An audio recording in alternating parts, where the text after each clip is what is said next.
Ini siapa dulu? Aku dulu atau kamu dulu? Kamu dulu deh Bang, soalnya kan elektrolisis dulu kan. Ya sih sebenarnya. Ya, oke deh, oke. Aku share screen ya. Sorry Oke, kalau ada background noise. Semoga aja mengganggu nggak background noise-nya. enggak sih. Aman. Aman ya? Oke. Ya. Ini jadi sekarang kita akan belajar review lagi terkait elektrokimia ya. Nah, jadi elektrokimia itu apa aja yang dipelajari? Kamu tuh bisa melihat si mind map-nya ada di sini. Jadi di elektrokimia, seperti yang udah kita pelajari bahwa ada yang namanya sel galvani, yaitu apa? Sel galvani itu mengubah energi kimia menjadi energi listrik. Dan itu merupakan reaksi yang spontan. Ya. Nah, adapun reaksi yang diinginkan itu tidak spontan. Bagaimana cara kita ingin reaksi itu secara spontan? Sama seperti kalau air mengalir dari atas ke bawah itu spontan kan, alamiah kayak gitu. Tapi kita bisa push air itu dari bawah ke atas. Gimana caranya? Diberi energi kan. Nah, diberi energinya namanya sel elektrolisis. Nah, jadi elektrolisis ini kesimpulannya dari energi listrik menjadi energi kimia. Kebalikannya dari sel galvani. Gitu. Di sel galvani kita belajar apa aja? Yang pertama, harus paham dulu reaksi redoks. Reduksi oksidasi. Kenapa? Karena di sana tuh terjadi pertukaran elektron. As we know, kalau pertukaran elektron itu, elektronnya gerak sehingga menghasilkan arus. Selanjutnya ada yang namanya notasi sel. Notasi sel itu ya yang garis-garis itu ya, oksidasi sama reduksi. Terus pada akhirnya kita aplikasikannya itu pada potensial sel yang aku emphasize abis-abisan waktu itu enol reduksi itu loh. Nah, juga ada yang namanya persamaan Nernst untuk melihat pada posisi yang tidak setimbang, tidak ideal gitu. Ini kira-kira yang dipelajari. Pertama-tama kita perlu paham apa yang namanya bilangan oksidasi bilox ya. Berikut pun juga udah kita latihan banyak. Mungkin bisa dicek lagi ya pemahamannya. Kayak misalkan MnO4 minus berapa bilox Mn-nya? As we know, kalau bilox dari O itu adalah minus 2. Minus 2, O-nya ada berapa? Ada 4 kali 4 jadi minus 8. Muatan totalnya berapa? Minus 1. Berarti muatan Mn-nya berapa? Supaya muatan totalnya minus 1. Berarti kan A min 7 sama dengan min 1 ya. A min 8 sama dengan min 1. Sehingga bilox Mn-nya plus 7. Gitu. Ini ada latihannya juga banyak. Nah, ada pun reaksi redox. Itu dibagi dua. Yang pertama ada reaksi setengah reaksi, yaitu setengah reaksi juga dibagi menjadi dua, yaitu ada yang dengan mekanisme asam dan mekanisme basa. Yang kedua ada dengan persamaan bilox. Oke. Okay? Nah, contohnya ini, setengah reaksi pada asam. MnO4 minus tambah Cl minus menjadi Mn2 plus tambah ClO2 minus. Setarakan. Pertama kita sesuaikan dulu pasangannya. Pasangannya. Habis itu kita cek atom pusatnya. Kalau udah sama-sama satu, oke, okay, aman. Langkah selanjutnya kita harus ngecek atom O-nya. Ya. Kalau dalam suasana asam, tambahkan atom O dengan menambahkan H2A, H2O pada bagian yang kurang. Di sini di sebelah kiri, O-nya ada 4, di sebelah kanan masih 0. Sehingga kita tambahkan 4H2O sebelah kanan. Selanjutnya kita menyetarakan H dengan menambahkan H plus di bagian yang kurang. Di sebelah kanan ada 8H, ya, di sebelah kiri H-nya masih 0. Dengan demikian kita tambahkan H plus 8 biji di belakang, di sebelah kiri, sorry. Setelah itu, udah setara semua, kita samakan muatan total, ya. Muatan total di sebelah kiri asalnya plus 8 dikurangi 1 jadi plus 7 ya. Ini kan plus 1 ada 8 biji ya jadi plus 8 ya. Di sebelah kanan plus 2 sama 0 jadi plus 2. Supaya sama muatannya harus dikurangin dong yang kiri sehingga tambahkanlah berapa elektron? 5 elektron gitu. Ya. Kalau ya gini, ini juga yang selanjutnya Cl minus sama ClO3 minus, cek atom pusat sama-sama satu. Oke, aman. Yang sebelah kiri O-nya 0, sebelah kanan O-nya 3, tambahin H2O sebelah kiri 3 biji, terus samakan H 6H+, terus samakan muatan total 6 elektron. Habis itu samakan elektronnya, ya berarti dicari KPK-nya, yang 1 dikali 6, 1 kali 5, sehingga sama, ya sudah, kalau udah sama, kali semua, terus coret-coret yang sama, dapat hasil totalnya seperti ini. Nah, kalau basa gimana? Yang kalau basa, yang pertama sama kayak yang asam, dicek dulu atom pusatnya apakah sama atau tidak. Selanjutnya yang beda di sini, tambahkan O di yang lebih dengan H2O gitu loh. Ini yang bedanya di sini. Ya, nanti kita lihat contohnya. Yang ketiga, tambahkan H2O di sebelah berlawanan sebanyak 2 kali penambahan H2O yang tadi. Selanjutnya ada penambahan jumlah elektron sama kayak tadi. Contohnya yang ini, ya. Yang pertama, kita lihat dulu MnO4 minus menjadi MnO2. Atom pusat sama-sama 1, aman. Sebelah kiri O-nya berapa? 4. Sebelah kanan O-nya berapa? 2. Yang kiri kelebihan 2. Sehingga ditambahkannya 2 biji, dia yang lebih. Gitu. Habis itu, di slide di bagian yang berlawanannya dikalikan 2 OH minusnya. Dikalikan 2 dari H2O-nya. Jadi kan 2 kali jadi 4 OH minus ya. Udah kayak gitu. Pas dicek, ternyata muatan totalnya nggak sama. Yang sebelah kiri itu masih minus 1, yang sebelah kanan minus 4. Ya udah, biar sama, tambahkan 3 elektron sebelah kiri. Sama halnya juga seperti yang C2O4 2 minus, cek dulu atau pusatnya, C. Karena di sini ada 2, berarti kita harus kali 2 dulu. Ya, O-nya udah sama-sama 4, nggak ada H, ya udah berarti aman. Jadi tinggal tambah 2 elektron sebelah kanan. Habis itu kali, samain elektronnya, cari KPK-nya, dapat reaksinya. Gitu. Nah, kalau Bilox, gimana? Dengan cara reaksi Bilox ya. Pertama kita harus cek dulu Bilox masing-masing dari pasangannya. Sekarang kita cek MnO4 minus, Bilox Mn di sebelah kiri. O4 minus, O-nya ada 4. O-nya itu minus 2. Ya, kali 4, minus 8. Supaya muatan totalnya minus 1, jadi Mn-nya berapa? Plus 7. Sebelah kanan Mn-nya plus 2. Ya, berarti sini apa? Ada reduksi 5 elektron. Ya, sekarang Cl minus menjadi ClO3 minus. Cl minus 1, yang di sini berapa? Minus 2 kali 3, minus 6. Supaya jadi minus 1 berapa? Plus 5. Gitu. Sehingga ini naik sebanyak 6 elektron. Samakan elektronnya ya dengan yang reduksi kali 6, yang oksidasi kali 5. Dapat aja reaksinya ya. Setelah itu kita samakan jumlah O-nya ya. Katakanlah ini di asam. Ini bakal dikasih tahu di soal ya. Sebelah kiri O-nya ada 6, ada 24 ya. Di sebelah kiri baru ada 15 ya, sehingga kurang 9 biji gitu. Setelah itu kita samakan hanya ya, kita samakan hanya, ya udah di kanan 18 di kiri 0, tambahkan 18 A plus. Ini hasilnya bakal sama kayak yang di atas. Dari sampai redox dulu ada yang tanyain? Aman, Bil. Aman ya, oke good. Selanjutnya elektrokimia sel galvani, yaitu adalah penerapan dari redox ini ya. Nah, kamu dikenalkan tadi sama tabel potensial reduksi. Ingat ya, E0 reduksi. Semakin besar nilainya, semakin dia mau tereduksi. Semakin ke bawah berarti dia semakin sulit tereduksi. In other word, itu mudah teroksidasi. Gitu. Hati-hati di sana. Ya. Nah, di sini kita menggunakan E0 ya. Menggunakan data E0 untuk memprediksi apakah reaksi itu spontan atau tidak. Tidak. Contohnya ini CU sama Zn. Ya, yang seperti biasa. Oke, harusnya nol reaksinya dikasih tahu ya, gitu ya.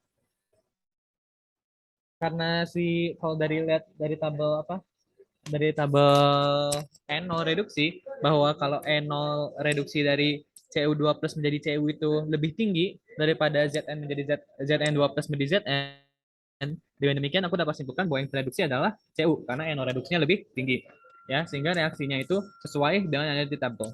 Sedangkan Zn itu lebih rendah, tapi di tabel itu datanya adalah data reduksi, sehingga kita balik nilai E0-nya dibalik juga ya, seperti yang waktu itu dilihatin soal. Nanti kita lihat juga dilihatin soalnya.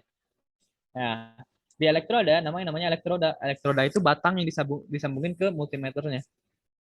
Ya, pada anoda yang ini yang sebelah kanan terjadi reaksi oksidasi, sedangkan pada katoda sebelah kiri terjadi reaksi reduksi. Dan ini karena E0-nya positif itu akan spontan. Ya. Ini notasi sel yang kita bahas tadi. Notasinya adalah anoda /2 pemisah katoda. Ya, yang sebelah kirinya elektroda, titik koma, reaksi oksidasinya contohnya apa? Cu menjadi Cu2+. Terus garis 2, reaksi reduksinya misalkan ini Zn ya, Zn menjadi Zn2+. Reaksi reduksinya Cu2+ menjadi Cu, elektrodanya apa? Gitu, ini contohnya. Ya. Nah, sekarang kita masuk ke potensial sel, ya. Kalau reaksi itu spontan, berarti nilai delta G-nya itu kurang dari 0. Apabila tidak spontan, itu artinya delta G-nya lebih dari 0. Dan kalau seimbang, delta G-nya sama dengan 0. Ya. Nah, jadi rumus delta G 0 itu sama dengan negatif NFE0 sel. Dengan demikian, kalau E0 selnya positif, reaksinya akan spontan karena delta G-nya itu negatif. Oke. Oke. Nah, ini contohnya ya. E0Cu, E0Cu 0,34, E0Zn sama dengan minus 0,76. Lebih besar mana? Lebih besar Cu. Sehingga Cu itu lebih mau tereduksi. Gitu. Reaksinya sudah sesuai as follow. Nah, si E0Zn ini diketahui untuk reaksi reduksinya. Sedangkan kita mau reaksi oksidasinya, sehingga kita balik nilainya. Ya, sehingga didapatkan nilai 1,1 volt. Gitu. Ya, ini adalah persamaan Nernst, di mana kalau persamaan Nernst itu pada keadaan tidak ideal, ya ada RTNF dan K-nya, ya di mana K-nya ini untuk skala TPB itu pasti konsentrasi, ya bukan aktivitas, pasti konsentrasi. Sehingga kalau ditemukan data konsentrasi, ya kalau ditemukan data konsentrasi, kemungkinan besar kita pakai persamaan Nernst yang ini, N0 min RTNF dan K. Oke, ininya apa? Produk reaktan, jangan lupa koefisiennya jadi pangkat, gitu. Oke, dari sel galvani dulu ada yang tanyain? Mau mastiin Bil, Ya. K-nya itu reaktan bagi produk ya? Produk bagi reaktan. Oh, K-nya. produk bagi. Oke. Ini reaksinya kan AA tambah BB sama dengan CC tambah DD. Nah, si K-nya ini C pangkat C, D pangkat D, A pangkat A, B pangkat B gitu. Bagi. Oke. Oke. Ada lagi? Enggak aman. Good ya. Nah, elektrolisis kita lihat dulu ya mind map-nya.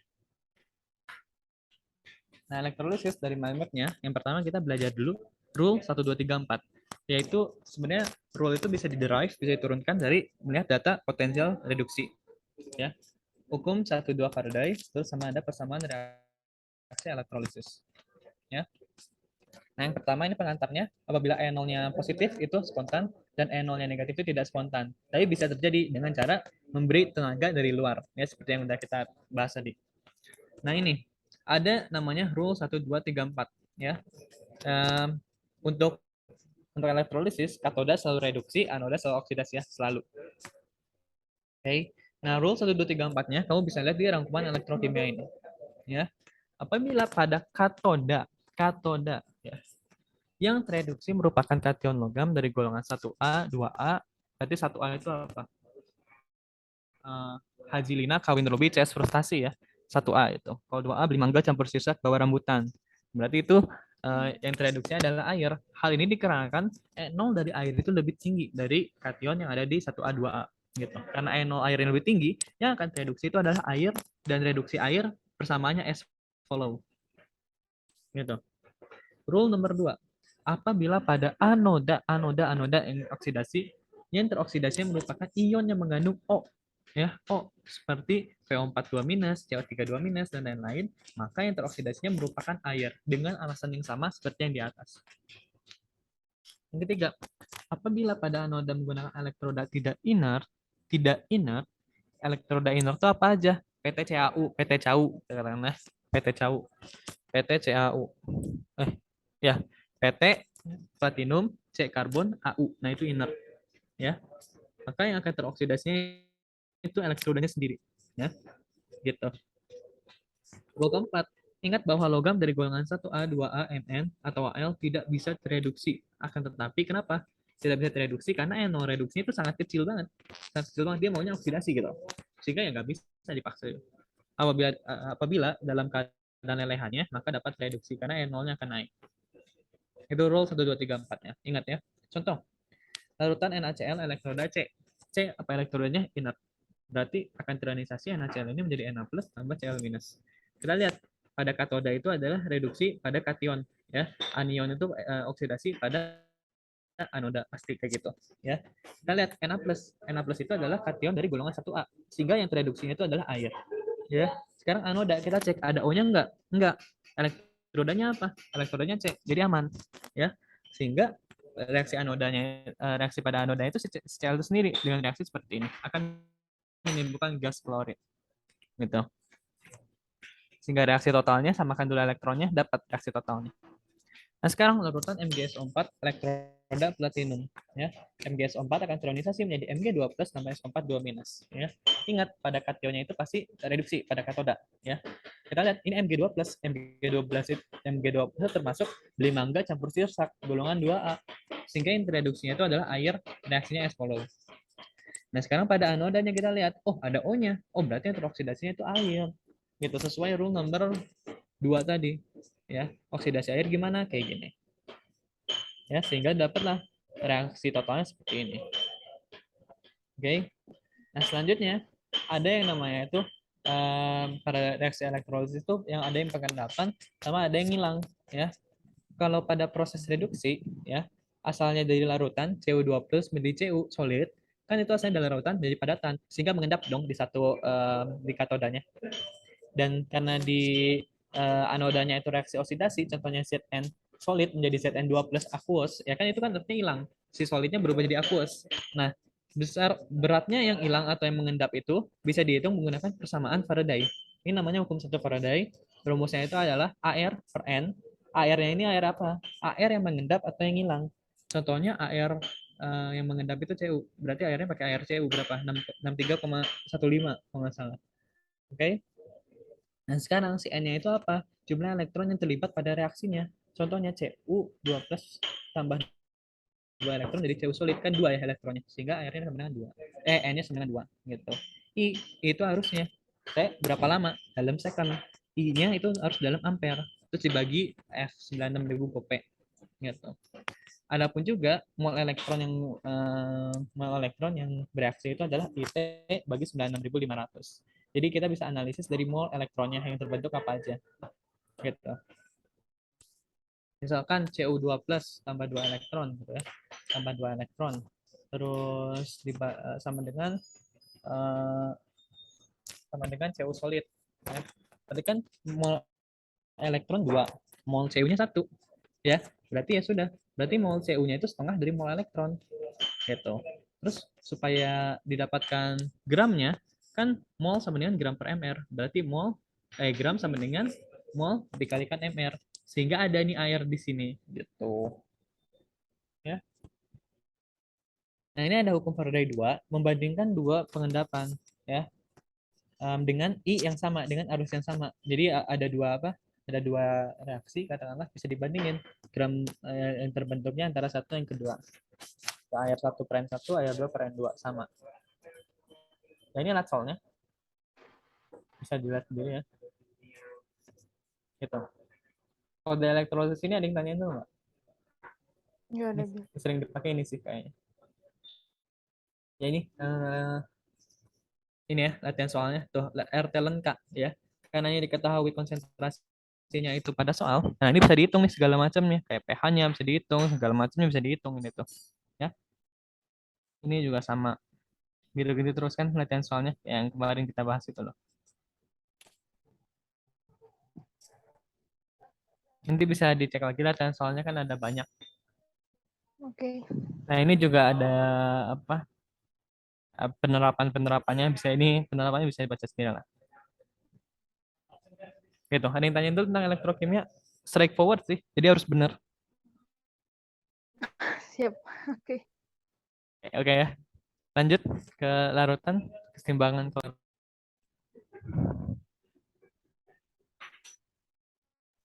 Oke, aku izin share screen ya. Bentar. Oke, udah kelihatan atau belum? Udah. Ya. Oke, jadi berikutnya mengenai kesetimbangan kelarutan ya. Jadi itu pada dasarnya ini itu kita ada sebuah padatan garam gitu. Ya, kita larutkan dalam suatu pelarut bisa dia itu air murni, suatu larutan bersifat asam atau suatu larutan bersifat basa gitu. Nah, di mana di sini garam atau padatan yang ingin kita larutkan itu, nah, dia itu sifatnya hanya larut sebagian gitu. Di mana di sini kita simbolkan sebagai panah bolak-balik ya di sini. Berarti ada suatu kesetimbangan gitu. Nah, kemudian di sini dalam membahas tentang kesetimbangan kelarutan, ya pastinya kita ada sebuah konstanta kesetimbangan ya. Kalau waktu kita membahas kesetimbangan kan namanya Kc ya. Nah, tapi untuk kelarutan ini kita beri nama sebagai Ksp. Ya, prinsipnya sama sebenarnya dengan yang kelarutan pada umumnya ya, di mana yang atas atau yang pembilang itu berupa produk, kemudian yang bawah itu berupa reaktan, gitu kan. Nah, tapi di sini untuk Ksp, ya dia itu bukan bentuk pecahan. Nah, kenapa di sini bukan bentuk pecahan? Ya karena kalau kita cermati ya di sini kalau bagian paling bagian bawah, bagian penyebut itu kan reaktan. Nah, sedangkan di sini reaktan itu berupa solid. Ya, ingat kembali ya bahwa solid itu tidak dimasukkan dalam hukum kesetimbangan. Ya, makanya di sini hukum kesetimbangan hanya bergantung pada produknya gitu. Nah, makanya di sini KSP ya berarti kita cuma tinggal fokus untuk ion-ion yang terbentuknya gitu. Nah, tapi ini juga perlu dicatat nanti itu ada beberapa kasus yang reaktannya itu bukan solid ya, seperti asam. Nah, kalau asam atau basa itu ya nanti berarti bentuknya akan kembali lagi ke pembagian gitu. Oke. Nah, di sini ada tabel-tabel nilai KSP ya. Biasanya kalau dalam soal itu harusnya sudah diketahui gitu. Kecuali kalau yang ditanyain KSP.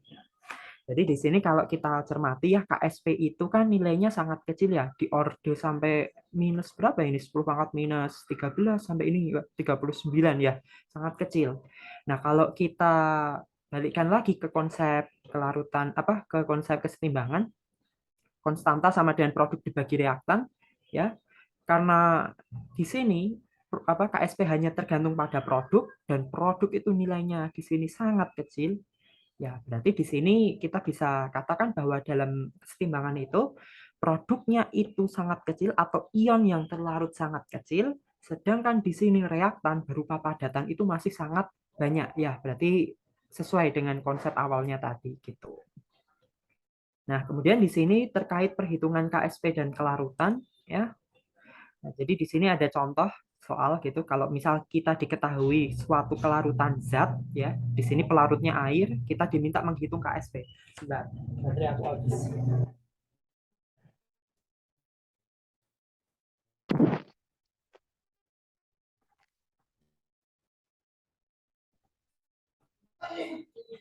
Oke, lanjut lagi. Jadi di sini kalau kita diminta untuk mencari KSP ya karena kita berhubungan dengan kesetimbangan berarti kita harus memakai diagram MRS ya. Di sini untuk reaktan sebenarnya kita tuh bisa abaikan jadi nggak dihitung pun juga nggak apa-apa ya karena di sini kan kita nggak tahu kan mula-mula itu berapa yang dilarutin gitu. Nah, sedangkan di sini kan yang diberitahu adalah kelarutan dalam air ya. Dia itu larut ya atau dia bereaksi dengan air itu sebanyak ini. Berarti kita masukkan nilai ini dalam reaksi ya. Kemudian ini dilakukan secara stoikiometrik ya kita dapatkan nilai saat kesetimbangan. Kemudian KSP tadi hanya bergantung pada produk ya. Di sini AgCl ya berarti Ag plus sama Cl min. Ya tinggal dikalikan aja di sini untuk setimbangnya. Ya kita dapatkan nilai KSP gitu. Nah, kemudian kalau kelarutan bagaimana? Ya sama aja. Nah, di sini kalau yang ditanya KSP pasti diketahui kelarutan. Kalau yang ditanya kelarutan pasti yang diketahui KSP. Nah, gitu. Nah, jadi di sini ada CUI ya, diketahui KSP-nya itu segini. Ya sama juga kita harus pakai MRS lagi, di mana di sini karena kita yang ditanyakan S ya, berarti S-nya itu masih belum tahu ya, atau berapa banyak yang bereaksi itu masih belum tahu ya. Di sini kita simbolkan sebagai S gitu. Nah, sehingga di akhir kita akan dapatkan saat setimbang itu ion-ionnya dalam konsentrasi S. Nah, yaudah kemudian di sini KSP persamaannya seperti ini, nilainya udah diketahui, kita tinggal cari nilai S-nya gitu. Nah, berikutnya tentang hubungan S dan KSP ya. Ini seperti rumus cepat gitu ya. Tapi di sini perlu digarisbawahi lagi. Rumus ini hanya berlaku saat pelarutnya itu adalah air dan dia adalah zat tunggal gitu. Jadi ini masih secara sederhananya gitu tuh kita cuma melarutkan satu zat doang dalam air gitu. Nah, di sini ada hubungan antara S dan KSP di mana KSP sama dengan N-1 pangkat N-1 dikali S pangkat N ya, dengan N itu merupakan jumlah ion yang terbentuk setelah ionisasi gitu. Jadi contohnya kalau misal kita punya CUI, CUI kan kalau diionisasi menjadi Cu plus dan I minus ya, berarti di sini ya setelah ionisasi dia terbentuk 2 ion ya, artinya di sini nilai N kita masukkan sebagai 2 gitu. Oke, sampai situ dulu. Ada yang mau ditanyain nggak atau aman? Aman. Aman, oke, sip. Nah, berikutnya setelah kita membahas ya dari kelarutan paling sederhana, zat dimasukkan ke dalam air. Nah, sekarang kita melarutkan garam atau zat padatnya itu tadi ke dalam suatu larutan dengan kesamaan ion gitu. Ya, sebentar. Mungkin sebelum ke ion yang sama, kita bandingin dulu deh gitu. Sebenarnya ini itu bagaimana sih kalau kita misalnya diketahui data KSP, kita tuh diminta garam mana itu yang lebih larut, garam mana yang tidak larut gitu. Nah, dalam hal ini kasusnya kita masih air dulu ya. Oke. Nah, di mana di sini ada dua cara. Ya, pertama kalau ion atau nilai N ya di sini tadi. Nah, kalau nilai N-nya sama, di sini kita bisa membandingkan kelarutan itu langsung dari nilai KSP-nya gitu. Dimana di sini kalau KSP-nya semakin kecil, ya artinya S-nya semakin kecil. S semakin kecil berarti dia zatnya akan semakin mudah mengendap di dalam air gitu. Nah, kalau untuk apa yang KSP-nya semakin besar, berarti nilai S juga semakin besar. Nilai S semakin besar, maka dia akan sulit mengendap gitu. Artinya dia bisa larut lebih banyak dalam air. Nah, itu kasus kalau N-nya sama. Tapi kalau kita disuruh membandingkan dengan N yang berbeda, ya mau nggak mau kita harus pakai rumusnya tadi. Kita harus cari satu-satu gitu. Jadi kan kita nggak bisa untuk membandingkan langsung KSP itu nggak bisa. Kita harus ya cari satu-satu pakai rumus ini tadi gitu. Oke. Nah, terus ini soal konsepnya ya yang kemarin itu. Nah, yang pertama di sini misal ada persamaan seperti ini, KSP-nya rumusnya ini. Nah, kenapa ya ini ya reaktan. Kenapa reaktan tidak dimasukkan dalam persamaan? Ya karena ini, karena fasanya solid, ya, tidak masuk dalam perhitungan hukum gitu. Kemudian faktor apa saja yang mempengaruhi nilai KSP itu ya. Di sini ada 4 kemarin ya. 3 ya, ada temperatur, kemudian reaksi antar molekul, dan konsentrasi yang digunakan. Gitu. Nah, kenapa di sini kita tidak menggunakan KSP untuk garam seperti NaCl gitu? Nah, karena tadi ya bahwa di sini kita itu konsepnya untuk garam yang hanya larut sebagian, maka di sini kita itu tidak menggunakan nilai KSP untuk NaCl. Karena seperti yang kita tahu, NaCl itu kan garam larut sempurna ya. Ya, artinya di sini KSP-nya nilainya itu akan sangat besar gitu. Dimana di sini dalam data itu disebutkan bahwa KSP untuk NaCl di suhu 25 derajat Celcius itu, nah dia itu KSP-nya sampai nilai 8 gitu ya, lumayan besar gitu. Jadi di sini kita tidak menggunakan KSP gitu. Oke, nah itu untuk air. Nah, sekarang kita masuk ke pelarut di mana ada ion yang sama gitu. Nah, contohnya ini ion padatan atau garam CaF2 ya kita larutkan dalam pelarut Kf ya Kf. Nah, kalau Kf kan ini kan dia garam larut sempurna ya. Nah, kalau kita ionisasikan ada K+ sama F-. Nah, sedangkan CaF2 ini ya Ca2+ dan 2F- ya. Di sini ada kesamaan ion F-nya ya. Dimana di sini kalau garamnya itu dilarutkan dalam suatu pelarut dengan ion senama, maka di sini dia akan cepat mengendap ya. Karena apa? Di sini kalau kita cermati dalam kesetimbangan, ya artinya di sini itu ion F- itu udah established duluan, dia itu udah ada nilainya gitu. Ya artinya sama aja kita itu kayak menambahkan F- ke dalam ini kesetimbangan ya. Kemarin ya analogi naik angkot di prinsip Le Chatelier ya, kalau di sini ditambahkan ya ada penumpang masuk di sebelah kanan ya berarti kita harus geser ke sebelah kiri gitu. Nah, di mana di sini kesetimbangan yang bergeser ke sebelah kiri akan meningkatkan pembentukan CaF2. Nah, sehingga di sini kalau ada ion senama berarti nanti dia akan semakin mudah mengendap atau nilai S-nya akan semakin kecil gitu. Nah, di mana di sini contoh perhitungannya kemarin ya.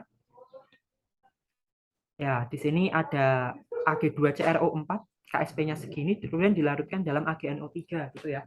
Di mana di sini untuk garam yang sulit untuk larut ya, kalau ini diionisasikan menjadi 2Ag+ ditambah CrO4 2-. Nah, di sini kita hasilkan 3 ion ya. Nah, di sini ada tanda bolak-balik gitu. Nah, dimana kalau di dalam air kan kita bisa pakai rumus cepatnya itu ya KSP sama dengan kalau ini 3 ion ya berarti 4S pangkat 3, di mana kemarin kan kita dapatkan nilainya segini gitu. Nah, sedangkan kalau kita larutkan dalam AgNO3 ya di sini ada tambahan Ag ya sebesar 0,1 molar ya kesamaan ya di sini. Nah, sehingga apa nanti dalam kita membuat MRS ya di sini Ag plus ini udah ada dulu nilainya ya. Kalau yang air tadi kan masih minus minus gitu kan. Kalau ini udah ada nilainya. Nah, di mana nanti di sini ya jadinya ada tambahan gitu ya. Kayak kita hitung KSP-nya, ternyata di sini terjadi penurunan nilai kelarutan ya gitu. Oke, seperti itu. Berikutnya mengenai kondisi kelarutan. Oke, kalau waktu membahas tentang kesetimbangan kemarin kan ada nilai KC, ada nilai KC ya. KC itu dihitung saat keadaan setimbang, kalau KC itu dihitung saat dia itu pada suatu saat tertentu gitu. Nah, untuk kelarutan itu juga hal yang sama itu juga terjadi gitu, di mana kita memiliki KSP, KSP dihitung saat setimbang, dan ada QSP, di mana dia itu dihitung saat tertentu ya, saat posisi reaksi tertentu gitu. Dia rumusnya sebenarnya sama. Nah, cuma di sini nanti kita menggunakan QSP untuk melihat apakah larutannya itu sudah jenuh atau belum gitu. Kalau nilai Q-nya itu kurang dari K ya, QSP kurang dari KSP, ya maka di sini ya larutan dikatakan belum jenuh atau tidak jenuh. Di mana di sini ion masih larut secara sempurna ya, padatannya masih larut secara sempurna, belum terbentuk endapan. Nah, kalau QSP sama dengan KSP ya berarti dia itu tepat jenuh. Ya, belum ada endapan, tapi kalau tambahan sedikit aja langsung mengendap gitu. Nah, itu di nomor 2 ini. Nah, kemudian untuk yang ketiga ini kalau QSP-nya lebih besar dari KSP, ya dia dikatakan sebagai larutan yang lewat jenuh ya. Lewat jenuh berarti dia itu akan terjadi suatu endapan gitu. Nah, di mana di sini dicontohkan ya, kita itu bisa meramalkan gitu. Nah, misalkan di sini ya ada PBI2 KSP-nya sekian, ya kemudian ya kalau misal kita melarutkan PbNO3 dengan NaI ya sekian ini, nah apa namanya apakah terjadi endapan atau tidak gitu kan kemarin itu. Nah, di mana di sini ya udah kita hitung aja secara stoikiometri. Ya, kita hitung berapa PB2 plus ya di sini dari PbNO3 ya. Kita dapat segini, berapa I minus dari NaI kita dapat segini, tinggal kita kalikan. Ya, berapa nilai dari QSP-nya? QSP ketemu, kita bandingkan dengan nilai KSP. Oh, ternyata QSP-nya lebih besar dari KSP. Oleh karena itu di sini larutan akan mengendap gitu. Nah, kemudian di sini ditanya, lah kalau misal apa namanya itu kalau terjadi endapan, nah sebenarnya itu kelarutannya itu berapa gitu. Nah, di sini kemarin dijelasin ya. Nah, ini kan apa namanya saat ini ya QSP-nya itu berarti apa terjadi endapan ya. Nah, sekarang kita itu disuruh mencari kelarutan saat setimbang gitu. Nah, di mana di sini kan apa I minusnya sekian gitu kan. Nah, kemudian kita cari ya. Nah, nanti kita dapatkan nilainya itu saat kesetimbangan ya itu nilainya 8,8 kali 10 pangkat 6 gitu. Nah, kemudian tinggal kita masukkan aja PB2 plus saat setimbang sekian, I minusnya sekian. Nah, kenapa di sini PB-nya kan nggak ada, tapi I minusnya kok ada gitu. Ternyata di sini jawabannya kita peroleh ya dari pelarutannya, di mana ya di sini saat kita campurkan PbNO3 dan NaI, ya NaI ini tidak larut sempurna, apa tidak habis bereaksi secara sempurna, masih ada sisa. Nah, sisanya ini yang kita sebut sebagai ion senama gitu. Oke, sampai situ dulu ada yang mau ditanyain nggak kira-kira?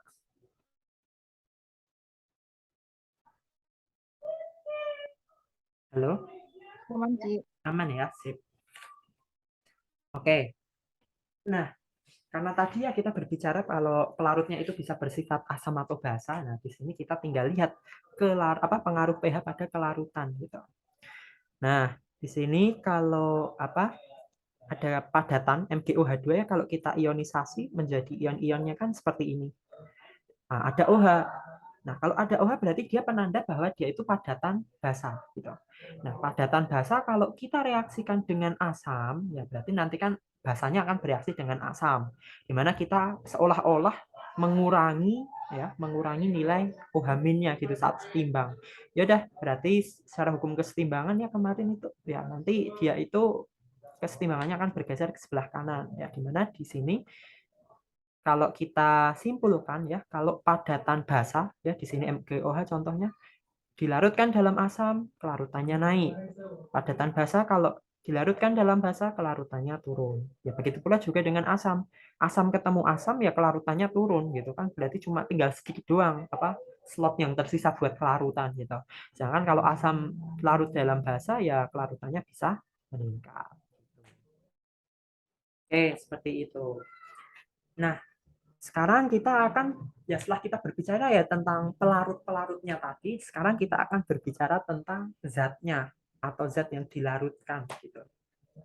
Dimana di sini kita pertama membahas mengenai oksida logam ya, ada O2- gitu. Nah, dimana di sini ya kalau kita punya padatan seperti ini kan kalau kita reaksikan menjadi seperti ini kan ya 2Ag+ ditambah O2-.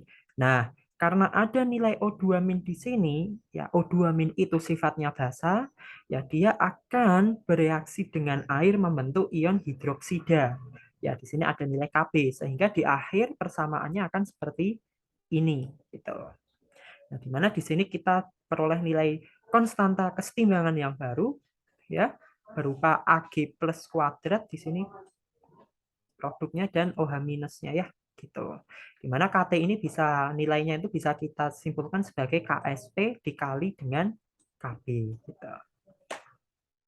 Oke, begitu juga kalau kita larutkan oksida logam ini ke dalam asam ya karena dia membentuk O2-. O2- itu basa, basa ketemu sama asam ya berarti nanti dia akan bereaksi gitu. Sehingga di sini kelarutannya akan semakin tinggi ya di sini melepaskan dari padatan sehingga membuat oksida logam terlarut gitu. Oke, itu untuk oksida O2- ya. Sekarang sulfida S2-. Prinsipnya sama, dia terionisasi, S2-nya itu sifatnya ini basa juga gitu. Jadi di sini S2- setelah terionisasi ya dia akan langsung membentuk OH- gitu. Ditambah di sini ya HS- ya. Nah, di mana di sini persamaan akhirnya menjadi seperti ini gitu. Ya, KT konstanta yang baru kita peroleh dari perkalian KSP dikali KB ya itu sama dengan seperti ini. Gitu. Ya. Oke. Sebentar. Ya, sama ya, gitu. Begitu juga kalau dilarutkan dalam asam gitu ya. Berarti nanti S2-nya akan bereaksi dengan asam. Ya, dimana di sini dia bisa bereaksi 2 kali membentuk H2S gitu ya. Itu yang perlu dicatat. Nah, sekarang bagian yang berikutnya adalah mengenai pengendapan selektif. Ya. Pengendapan selektif itu ya kalau kita definisikan itu kita itu ingin memisahkan zat dari larutan sedemikian rupa sehingga kita itu bisa mengendapkan apa yang kita inginkan gitu. Ya, jadi kita tidak mengendapkan semua, hanya zat yang kita inginkan gitu. Ya, di sini nanti kita akan bermain dengan perbedaan KSP ya, di mana KSP yang lebih kecil akan mengendap duluan gitu. Ya, contohnya di sini pengendapan selektif ya, kalau misal kita punya larutan dengan konsentrasi seperti ini ada Cl- dan I-. Nah, kita itu ingin memisahkan Cl sama I gitu. Nah, bagaimana caranya? Kita pakai bantuan AgNO3. Kenapa pakai AgNO3? Harapannya di sini nanti Cl- akan bereaksi dengan Ag ya, membentuk AgCl dan I- akan bereaksi dengan AgNO3 membentuk AgI. Di mana di sini AgCl dan AgI ya terjadi perbedaan kelarutan yang sangat signifikan ya di sini sampai ordernya itu ya hampir 10 juta kali lipat gitu ya. Apa kelarutannya itu perbedaannya di sini. Nah, oleh karena itu di sini nanti ya karena AgI KSP-nya paling kecil ya berarti dia akan mengendap duluan daripada AgCl gitu. Nah, di sini kita juga bisa melihat kesempurnaannya pemisahannya itu udah sempurna atau belum ya. Dimana tadi kan AgCl-nya mengendap duluan ya. Sorry, AgI-nya mengendap duluan gitu. Nah, di mana di sini kalau pertanyaan yang ada itu biasanya kita diminta batas minimum Ag plus ya. Ya kalau di sini Ag plus untuk mengendapkan zat yang paling sulit larut, dan kita juga disuruh menghitung kondisi di mana ion yang kita pisahkan itu saat endapan kedua itu terbentuk ya. Jadi di sini I minus kan yang mau kita endapkan duluan kan tadi dalam bentuk AgI. Nah, kemudian di sini kita harus menghitung I minus saat endapan kedua itu terbentuk, di mana di sini udah sangat kecil nilainya. Artinya di sini pemisahannya sudah berlangsung secara sempurna gitu. Nah, di sini begitu juga dengan apa? Sulfida atau oksida tadi kita itu juga bisa mengendapkannya secara selektif gitu. Di mana di sini kalau untuk sulfida ya di sini kita itu menggunakan bantuan H2S gitu. Ya, kalau yang tadi kan dengan ion senama ya gitu. Kalau yang ini dengan H2S gitu ya. Dimana di sini nanti ya kita nanti bantuannya pakai kaspa ya. Kaspa dari zat-zatnya itu. Oke, seperti itu. Nah, kemudian dari sulfida kita masuk ke karbonat ya. Kalau karbonat dia itu konsepnya ya di sini kita punya larutan ya di sini kalau kita lihat contohnya ya di mana di sini kita punya larutan dengan kation-kation tertentu ya. Nah, kita itu injeksikan dengan CO2 ya. Di mana nanti penginjeksian CO2 ke dalam ya katakanlah di sini kan karena dia aqueous ya berarti kan ada kandungan air. Nah, nanti CO2 itu akan larut dalam air membentuk asam. Nah, dari definisi atau dari apa pengertian di sini konsentrasi CO2 nanti kita itu bisa hitung saat konsentrasinya demikian pH-nya itu berapa gitu. Nah, jadi di sini langkah-langkah untuk mengerjakan ya udah dicatat juga di sana ya. Jadi pertama kita cari dulu KSP-nya berapa ya, kemudian kita cari nilai Ka untuk H2CO3 ya. H2CO3 itu merupakan zat yang terbentuk ketika CO2 dilarutkan dalam air. Dimana di sini nanti yang bereaksi itu secara ionik ya, bukan secara seperti ini, secara molekul, tapi kita lihatnya secara ionik, di mana H plus bereaksi dengan CO3 2- gitu, membentuk H2CO3. Nah, setelah kita dapatkan nilai KSP dan nilai Ka, nah barulah kita hitung nilai batas untuk kita bisa melarutkan zat-zat yang diminta ya. Jadi contohnya kan di sini kita pakai karbonat ya. Nah, di sini ada magnesium karbonat sama strontium karbonat. KSP-nya udah ada, kita diminta hitung CO3 2-nya ya. Di mana di sini antara magnesium sama strontium nilainya masih besar magnesium. Artinya nanti di sini strontiumnya akan mengendap duluan. Udah nanti kita tinggal cari ya nilainya di sini. Ya, kan kita udah dapat ya nilai CO3 2-nya. Nah, nanti tinggal kita untuk menghitung nilai pH-nya itu berapa ya kita tinggal pakai persamaan Ka-nya tadi ya. H2CO3 ya. CO3 2-nya kita udah tahu. H2CO3-nya itu kita ambil dari konsentrasi CO2. Nah, nanti kita dapat nilai pH-nya berapa untuk memisahkan zat-zat yang dimaksud. Gitu. Oke, aman nggak sampai situ? Ya. Ya, sip. Ya, berikutnya mengenai ion kompleks. Ya, jadi di sini materi terakhir ya untuk kelarutan. Ya, ion kompleks ini terjadi kalau misal kita apa namanya itu berhadapan dengan ion Cu2 plus I plus gitu. Biasanya kalau yang keluar itu yang seperti ini tuh biasanya pakai ion kompleks gitu. Ya, di mana dia itu nanti akan secara setimbang reaksi dengan air ya membentuk larutan kompleks seperti ini. Nah, untuk tetapan kesetimbangannya sendiri di sini kita menggunakan yang namanya tetapan ketidakstabilan gitu. Ya, karena kalau kita menggunakan tetapan kestabilan itu nanti nilainya udah terlalu tinggi gitu. Sehingga kita balik aja gitu ya pakai nilai tetapan ketidakstabilannya biar angkanya di sini kecil-kecil gitu. Nah, gimana di sini kalau AgCl ya? Karena apa namanya di sini Oh ya, tadi ya. Kalau kita berkaitan dengan Ag atau Cu, ya, di mana nanti dia itu harus berkaitan dengan ion kompleks. Ya, gimana contohnya di sini kalau AgCl kita larutkan dengan NH3 gitu. Ya, kalau ada soal AgCl ketemu dengan NH3 atau Cu ketemu H2O, berarti dia itu ada ion kompleksnya gitu. Dimana di sini kalau AgCl kita reaksikan seperti biasa, seperti ini, nanti Ag plusnya akan bereaksi dengan NH3 membentuk seperti ini ya. Kita dapatkan K-formnya berapa, ya kita dapat nilai Kc gitu. Itu untuk contoh perhitungannya seperti itu. Oke, sampai situ dulu. Ada yang mau ditanyain untuk kelarutan? Enggak ada sih, Ki. Oke, sip. Aman ya, berarti. Oke, Nabil, aku lanjutin lagi ya ke ini kimia organik. Gitu. Oke, jadi kimia organik kemarin itu intinya ini harus banyak dibaca gitu. Soalnya nanti tuh soalnya banyak yang analisis kualitatif ya kalau bisa dibilang. Nggak ada hitung-hitungan. Sedikit kalaupun ada.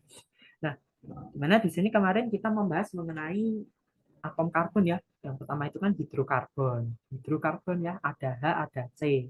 Nah, kemarin kita bagi menjadi 3, alkana, alkena, sama alkuna dengan sifatnya masing-masing gitu.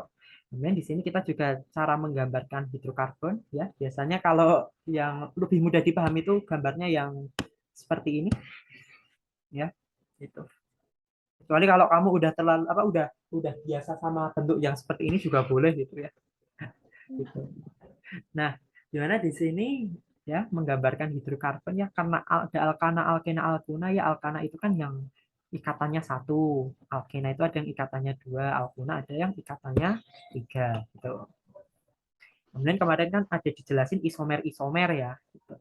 Ya ada tipe-tipenya di sini. Ya, ada isomer geometri, cis trans ya kemarin ya. Cis itu yang sejajar, trans itu yang berseberangan. Cis dan trans itu tidak boleh terjadi secara bersamaan. Kalau terjadi secara bersamaan, ya artinya dia itu sebenarnya bukan cis trans gitu. Ya, seperti itu. Nah, di mana berikutnya di sini ada juga jenis isomer lainnya yaitu isomer optik ya, bayangan cermin. Nah, lebih mudahnya kalau kita itu mengetahui dia itu mempunyai isomer optik atau tidak ya kita lihatnya dari karbon kiral. Karbon kiral itu karbon yang mengikat 4 gugus yang berbeda ya. Di sini contohnya ada hidrogen, kemudian ada NH2 ya, terus ada COOH sama R gitu ya. Kemarin ya perhitungan contoh memperkirakan hidrokarbon kiral gitu. Ya, tinggal dilihat aja kemungkinan karbon kiralnya ada di mana, ya kemudian diinvestigasi satu-satu. Oke. Nah, kemudian kemarin di sini alkana dan sifat fisiknya ya, dia semakin panjang rantainya maka dia akan semakin tinggi titik didih dan titik ini ya lelehnya gitu. Ya kemudian kemarin ini ada tata nama alkana ya. Yang pertama kita cari dulu rantai terpanjang. Setelah rantai terpanjang kita beri nomor si karbonnya dari ujung yang paling dekat dengan gugus cabang. Ya. Setelah itu kita data cabangnya ada apa aja ya. Di sini diurutkan secara alfabetis ya. Kemudian disusun nomor, nama cabang. Nah, kalau misal cabang yang sama ada lebih dari 1 ya kita pakai awalan ya di tri, tetra dan seterusnya. Baru terakhir kita beri nama gugus terpanjangnya. Oke, kemudian di sini ada sifat kimia alkana ya. Jadi itu parafin. Kemudian di sini reaksi-reaksi yang terjadi harus dalam suhu tinggi. Ya, contohnya di sini ada halogenasi. Ya, halogenasi itu bereaksi dengan golongan 7A ya, di mana di sini salah satu membawa kabur, salah satu masuk gitu ya contohnya. Kemudian ada juga mengalami reaksi dekomposisi ya, di mana di sini sangat berkaitan dengan yang namanya itu cracking minyak bumi ya. Di mana di sini minyak bumi kita bisa dapatkan berbagai produk, bisa mulai dari minyak tanah, aspal, ya bensin dan sebagainya. Kemudian di sini alkana juga bisa bereaksi dengan oksigen, alias di sini kita membakar alkana tersebut ya. Contohnya bensin, di mana kemarin menghasilkan emisi gas CO2. Nah, Berikutnya mengenai alkena dan alkuna. Ya, alkena di sini ada rangkap duanya satu, alkuna ada rangkap tiganya satu ya. Ini rumus umumnya bisa dihafali. Ya, tata penamaannya itu pun hampir sama sebenarnya, cuma di sini ada tambahan step ya. Kalau yang di sini antara alkena dan alkuna, jadi pertama kita cari dulu rantai terpanjang. Setelah cari rantai terpanjang, kita cari ikatan ya. Ikatan rangkap duanya itu ada di mana? Kita hitung, kita buat penomoran dimulai dari yang paling dekat dengan cabang. Nah, berarti di sini kan kita dapatkan rantai terpanjang dan juga nomor ikatannya berapa. Nah, setelah itu langkah seterusnya kita samakan dengan yang alkana tadi. Kita buat penomoran karbon ya. Kalau yang tadi kan penomoran ikatan, sekarang penomoran karbonnya ada di mana. Kemudian kita hitung dia dari ujung yang paling dekat dengan cabang. Ya, setelah itu kita data cabangnya apa aja namanya. Kemudian kita masukkan nomornya berapa, cabangnya apa, nomor ikatan apa yang rangkap dua di mana, terus nama rantai terpanjangnya apa. Ya, sama. Ya, kemudian di sini reaksi-reaksi yang terjadi ya pada di alkena. Alkena yang pertama itu ada yang namanya adisi. Adisi itu artinya penambahan di mana nanti si atom karbonnya akan pecah ya karena ada anggota baru yang mau masuk gitu. Kita harus beri tempat gitu. Itu namanya adisi. Nah, ada juga di sini yang namanya itu hidrohalogenasi ya, contohnya ada HCl di sini ya. Dimana kemarin ya kalau kita memecah ikatan hanya masuk kemana? Cl-nya masuk kemana? Ada aturan Markov-Nikov ya. Dimana di sini kita bisa analogikan yang kaya hidrogen makin kaya hidrogen ya. Contohnya di sini kalau kita lihat satu proteina, ya kan kalau kita pecahkan di sini nanti jadi seperti ini ya. Nah, HCl masuk, hanya itu masuk yang mana? Ya di sini kan tadi kita pecahnya fokusnya kan yang ini. Nah, di sini ada CH sama CH2. Yang kaya hidrogen kan yang CH2 ini berarti nanti hanya masuk ke sini, Cl-nya masuk ke sisanya. Ya, ini mekanisme lengkapnya ya, bisa dibaca-baca juga gitu. Oke, sampai situ dulu aman nggak? Iya, masih aman. Aman ya, sip. Nah, terus di sini ada juga hidrokarbon aromatik. Ya, aromatik itu contohnya itu harus ada benzennya. Minimal ada benzen atau C6H6. Gitu. Dimana di sini beberapa reaksi yang bisa terjadi ya. Ada substitusi. Ya, substitusi itu dia menggantikan ya, berarti sama. Satu bawa kabur, satunya masuk. Kemudian ada nitrasi juga, di mana di sini nanti dia menghasilkan NO2 belakangnya, dan ada juga sulfonasi ya. Sebenarnya reaksinya itu sama modelnya. Ada yang masuk, bawa kabur, ada yang menggantikan. Gitu. Oke, kemudian di sini ya reaksi-reaksi yang terjadi ya. Oke, next adalah senyawa organik yang mengandung oksigen. Di mana di sini ada 6 ya. Ada alkohol, alkoksi alkana, aldehid, alkanon, alkanoat, dan alkil alkanoat. Ya, di sini ada rumus-rumusnya tersendiri, itu bisa diakini juga. Nah, di mana di sini kemarin ada reaksi-reaksi ya. Pertama itu antara alkohol dan eter, ya oksidasi alkohol primer, oksidasi menjadi aldehid, oksidasi menjadi asam alkanoat. Alkohol sekunder dioksidasi menjadi alkanon. Kemudian ada juga reaksi eliminasi. Eliminasi itu kebalikan dari adisi. Jadi kalau eliminasi berarti kita itu mengusir yang di dalam, terus kita kunci dia. Bagaimana cara menguncinya? Kita buat lagi ikatan rangkap dua, biar nggak ada tangan nganggur lagi. Gitu. Terus ada juga reaksi substitusi. Ya, substitusi sama konsepnya. Satu bawa kabur, satunya masuk. Gitu. Di sini ininya ya, konsepnya lebih ininya. Detailnya gitu. Ya, ini reaksi mekanismenya. Kemudian berikutnya mengenai aldehid dan keton. Ya. Di sini reaksinya ada reaksi reduksi ya, kita bisa turunkan dari alkohol tadi ya. Kan kebalikan oksidasi itu kan reduksi gitu. Kemudian di sini ada pembentukan hemiasetal dari aldehid ditambah alkohol, dan ada juga pembentukan asetal ya, di mana kita dapatkan dari aldehid dan alkohol juga, tapi di sini alkohol dengan konsentrasi 2 kali lipat. Gitu. Ini reaksi lebih lengkapnya gitu. Kemudian di sini ada juga asam karboksilat, asam cuka gitu. Ya karena dia asam ya bisa mengalami reaksi asam basa. Gitu. Dan ada juga reaksi substitusi, ya substitusi. Ingat lagi konsepnya, satu bawa kabur, satunya masuk. Gitu. Dan ada juga reaksi reduksi. Ya reaksi reduksi ini kita bisa turunkan dari apa alkohol tadi ya, oksidasi menjadi ini, oksidasi menjadi ini kan reduksi itu kan kebalikannya. Nah kemudian ada esterifikasi. Ya esterifikasi itu pembentukan ester, mana kita reaksikan asam karboksilat dan alkohol. Ya intinya kalau reaksi-reaksi di dalam hidrokarbon yang mengandung oksigen yang alkohol-alkoholan seperti ini tuh prinsipnya itu reaksinya satu masuk satu bawa kabur gitu. Ya seperti ini ya kalau ester ya di sini kan asam karboksilat ini alkohol. Ya di sini hidrogen miliknya karboksilat dibawa kabur sama OH-nya dari alkohol.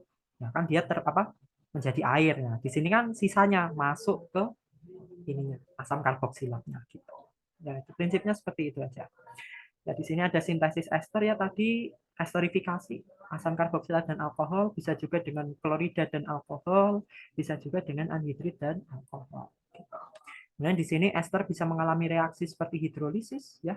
Dia itu kebalikan dari esterifikasi, dan ada saponifikasi, pembuatan sabun, di mana ester ini bereaksi dengan basa kuat ya, membentuk alkohol gitu. Kemudian ada juga reaksi reduksi menjadi alkohol primer ya. Contohnya untuk yang alkohol-alkohol tadi ya, itu kita bisa lihat dari sana gitu. Oke, the next is senyawa turunan ya, turunan amonia. Namanya itu kemarin ada ada amina, amida, sama satunya apa lupa. Oke. Ya, amonia, amina, amida. Nah, benar. Amonia itu basa, amina itu juga basa. Di mana amina ini karena kita tahu amonia itu NH3, hanya ini disubstitusi dengan CH3 dengan alkil ya, gugus alkil. Nah, dimana di sini ada metilamin, kalau digantikan satu, kalau digantikan dua namanya dimetilamin, kalau diganti tiga namanya trimetilamin gitu. Nah, dimana di sini karena NH itu tidak sepolar OH ya, karena OH itu kan ikatan hidrogen ya. Berarti nanti titik didihnya si NH ini bakal lebih rendah daripada si alkohol. Kemudian di sini penjelasan dari sifat basa amina ya. Ya intinya yang dipahami aja, amonia itu kalau dilarutkan dalam air dia bersifat basa, amina juga sama, dia dilarutkan dalam air juga bersifat basa. Nah, kemudian di sini ada amida ya. Amida itu merupakan asam karboksilat ditambah amina ya, dia itu menjadi amida gitu. Nah, dimana di sini nanti kalau asam karboksilat gugus OH-nya itu digantikan sama gugus amina. Ya contohnya di sini untuk amida itu adalah penisilin. Di sini ada contoh pembuatan amida ya, bisa dibaca lagi. Kemudian ada reaksi-reaksi yang mungkin terjadi di amida gitu. Nah, uniknya di sini amida adalah netral ya. Mungkin di sini karena ini ya berkaitan dengan asam karboksilat ditambah amina, sorry. Ya asam karboksilat ditambah amina menjadi amida. Ya, asam karboksilat itu sifatnya asam, amina sifatnya basa. Karena di sini amida merupakan sintesis dari keduanya ya asam ditambah basa. Ya mungkin sama-sama lemah, nilai Ka-nya sama ya berarti dia menjadi netral gitu ya. Amida itu netral sifatnya. Ya, terakhir untuk organik di sini membahas mengenai polimer. Ya, polimer itu tersusun dari monomer, ya. Poli itu banyak, mono itu satu, ya. Jadi polimer itu contoh gampangnya itu plastik gitu ya. Nah, di mana di sini monomer dia itu bisa bersifat sebagai homopolimer dan dia juga bersifat sebagai copolimer. Di mana kalau homopolimer itu polimernya sama gitu. Karena di sini ada contoh ya, propilen ya di sini disusun memanjang dengan cara ini membuka jalan, ini diputus dulu ikatan rangkap duanya biar bisa gabung akhirnya jadi polipropilen gitu ya. Mana di sini dia polimer itu bisa dibuat secara adisi ya tadi yang polipropilen tadi, jadi ikatan rangkapnya dibuka dulu biar bisa jadi jalan buat membentuk monomer-monomer jadi polimernya. Itu juga bisa dibuat dengan cara kondensasi. Nah, kalau kondensasi dia itu menggunakan monomer yang berbeda, di mana namanya itu copolimer gitu. Ya contohnya ini bisa dibaca sendiri, ada nilon 66, ada PET ya. Ini contoh-contohnya seperti itu. Nah, kemudian ada sifat fisik polimer kemarin, ya polimer itu bisa bersifat amorf atau kristalin. Ya amorf contohnya karena dia amorf, maka di sini density-nya rendah ya LDPE. Ya, kita bisa jumpai dalam plastik LDPE itu nomor 4, 4 atau 2 kalau nggak salah. Ini nomor 2 kayaknya. Kalau HDPE itu nomor 4 gitu. Plastik nomor 4 gitu. Nah, contohnya di sini polietilen yang berantai lurus itu untuk HDPE. Oke, seperti itu aja untuk kimia organik. Ada yang mau ditanyain dari Ira? Sejauh ini aman. Aman ya? Aman. Oke, sip. Aku kembaliin lagi ke Nabil untuk biomolekul. Oke, terima kasih Mas Zaki. Silahkan minum dulu. Oke, sekarang masuk ke bab bahasan terakhir kita ya, yaitu biomolekul. Ya, biomolekul bisa aku bilang kayak tasbih ya. Analogi aku kemarin bahwa kalau tasbih itu tasbih gak sih? Ada lah tasbih. Tasbih itu kayak bulat-bulat disambung-sambungin kayak gitu. Nah, bulat-bulat kecilnya itu namanya monomer dan keseluruhan tasbihnya itu namanya adalah polimer ya. Nah, jadi biomolekul itu ya polimer gitu loh. Ya, polimer yang menyusun ya tubuh kita. Jadi kita ada tiga bahasan sebenarnya di sini. Yang pertama ada gula, yang kedua ada protein, sama yang ketiga ada lipid. Gitu. Ya, masuk kita ke karbohidrat. Jadi karbohidrat itu artinya apa? Karbon yang terhidrasi. Jadi ada gugus OH-nya di sini. Ya. Nah, unit paling sederhananya itu adalah monosakarida. Jadi bulat-bulat kecil ini namanya monosakarida satu biji. Nah, kalau banyak ini namanya polisakaridanya itu. Perlu diemphasize bahwa pada struktur monosakarida ya di sebelah apabila OH-nya sebelah kanan maka itu struktur D namanya dan apabila OH-nya sebelah kiri namanya adalah struktur L. Nah, ini isomer monosakarida harusnya hanya tahu juga udah cukup. Nah, ini juga ada namanya proyeksi Haworth untuk memudahkan kita menotasikan dari monosakarida ini ya. Jadi pada monosakarida sendiri biasanya ada ikatan antara alkohol sama gugus aldehid atau ketonnya, yaitu pada gugus C yang pertama dan kelima. Sebenarnya bisa juga keempat, cuma strukturnya tidak stabil ya. Nah, hubungan ini menyatu bisa menjadi ada dua, yaitu alfa atau beta. Ingat, kalau alfa itu di bawah, beta itu di atas ya. Pada umumnya kebanyakan lebih stabil kan, tapi alfa juga masih ada. Ya kurang lebih proporsi dalam tubuh kita 6327 lah. Nah, sekarang di sakarida itu artinya dua gula ya, dua gula. Nah, dari dua monosakarida itu digabunginnya itu sama namanya ikatan glikosida. Nah, cara cara menentukan ikatan glikosidanya itu lihat yang pertama pada karbon ke berapa ya. Nah, yang pertama kita contohnya yang ini ya. 1, 2, 3, 4, 5, 6 ya. Yang ini 1, 2, 3, 4, 5, 6. Sekarang kita lihat yang berikatannya itu adalah karbon ke satu dengan yang keempat, satu sama keempat. Karena ini beta ya, karena ini di bawah, ini di bawah alfa, di atas ya. Kayak gini karena ke atas ini jadi beta, yang di bawah ini alfa. Ini sebenarnya harusnya ada alfa harusnya ya. Jadi beta 1, 4 alfa. Jadi kayak gitu cara nentuin jenis ikatannya. Oke, ini ada beberapa latihannya juga. Nah, polisakaridanya itu berarti banyak tasbih yang panjangnya itu dinamakan polisakarida. Ya, beberapa contoh itu ada amilosa sama amilopektin yang di sini tuh. Ya, sebenarnya ada juga yang namanya glikogen ya. Kalau itu udah panjang banget. Ya.